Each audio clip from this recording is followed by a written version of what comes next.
राधे राधे दोस्तों। स्वागत है आपका हमारी नई कहानी में जिसका नाम है आदमी बना कौआ। इस कहानी में है सस्पेंस, रहस्य और एक ऐसा ट्विस्ट जो आपको सोचने पर मजबूर कर देगा। तो चलिए कहानी शुरू करते हैं। यह कहानी है एक छोटे से गांव की जहां लोग सादा जीवन जीते थे, लेकिन हर रोज किसी न किसी रहस्यमयी घटना का सामना करते थे। गांव के बाहर एक पुराना उजाड़ मंदिर था जिसे लोग शापित मंदिर कहते थे। ये मंदिर वर्षों से वीरान पड़ा था और इसके पास जाने की हिम्मत किसी में नहीं थी। गांव का हर बच्चा, बूढ़ा और जवान जानता था कि उस मंदिर के पास जाने का मतलब था मुसीबत को न्योता देना। लेकिन हर गांव में एक ऐसा इंसान जरूर होता है जो दूसरों की बातों को मजाक समझता है। यहाँ वह इंसान था रघु। रघु एक स्वार्थी, घमंडी और लालची आदमी था जो अपनी ही दुनिया में मस्त रहता था। एक दिन रघु ने गांव के कुछ लड़कों को मंदिर के पास जाने की चुनौती दी। लड़के डर से कांप उठे और बोले, नहीं भाई, वहां जाने का मतलब है अपनी जान से खेलना। रघु हंसते हुए बोला, तुम सब डरपोक हो। देखो, मैं अभी जाता हूं और कुछ नहीं होगा। ये सब बकवास है। रघु की बातें सुनकर गांव वाले उसे रोकने की कोशिश करने लगे।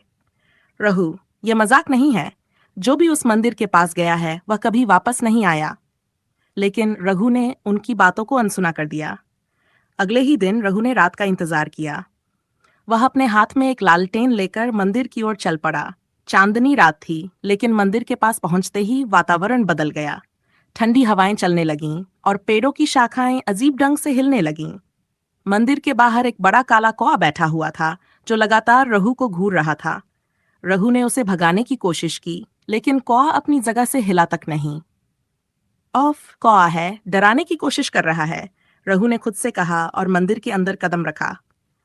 मंदिर के अंदर का दृश्य बेहद डरावना था। चारों ओर धूल जमी हुई थी और दीवारों पर अजीब अजीब चित्र बने हुए थे। एक मूर्ति के सामने एक पुरानी किताब रखी हुई थी। किताब पर धूल थी, लेकिन उसमें से हल्की हल्की रोशनी निकल रही थी। रघु ने किताब उठाई।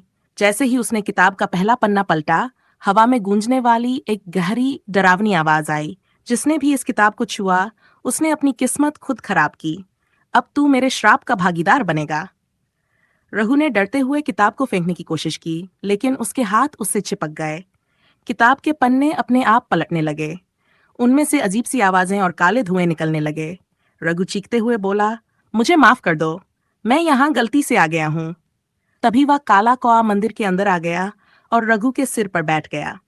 उसकी आंखें जल रही थीं और वह रघु से बोलने लगा, तुमने उस मंदिर की शांति भंग की है। अब तुम्हें इसका अंजाम भुगतना होगा। रघु कांपते हुए बोला, तुम बोल कैसे सकते हो? तुम कौन हो? कौआ जोर से हंसा और कहा, मैं इस मंदिर का रक्षक हूँ। जो भी इसे अपवित्र करता है उसे मैं श्राप देता हूँ, और अब तुम इंसान से कौआ बनोगे। तुम्हारी लालच और अहंकार ने तुम्हें इस श्राप के योग्य बना दिया है। रघु की चीखें गूंजने लगीं। उसके शरीर में बदलाव शुरू हो गया। उसकी आंखें काली हो गई, हाथों की उंगलियां नुकीली हो गईं और उसकी आवाज बदलकर कौए की कर्कश आवाज में बदल गई। वह जमीन पर गिर पड़ा और कुछ ही पलों में रघु एक कौआ बन चुका था। अब रघु की यादें तो इंसान की थीं, लेकिन उसका शरीर एक कौए का था। वह उड़ते हुए गांव वापस आया, लेकिन उसे समझ नहीं आ रहा था कि वह लोगों को अपनी कहानी कैसे सुनाए। वह गांव के हर इंसान के पास गया, लेकिन कोई उसकी बात नहीं समझ पाया। रघु के परिवार ने उसे पहचानने की कोशिश की, क्योंकि वह हमेशा घर के आसपास मंडराता था, लेकिन कोई उसकी हालत को समझ नहीं पाया।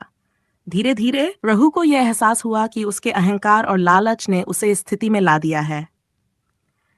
अब रघु का मकसद था उस मंदिर के रहस्य को सुलझाना और अपनी इंसानी जिंदगी वापस पाना। लेकिन क्या वह ऐसा कर पाएगा? क्या कोई उसकी कहानी सुनेगा, या फिर वह हमेशा के लिए कौए के रूप में ही फंसा रहेगा? कहानी जारी रहेगी।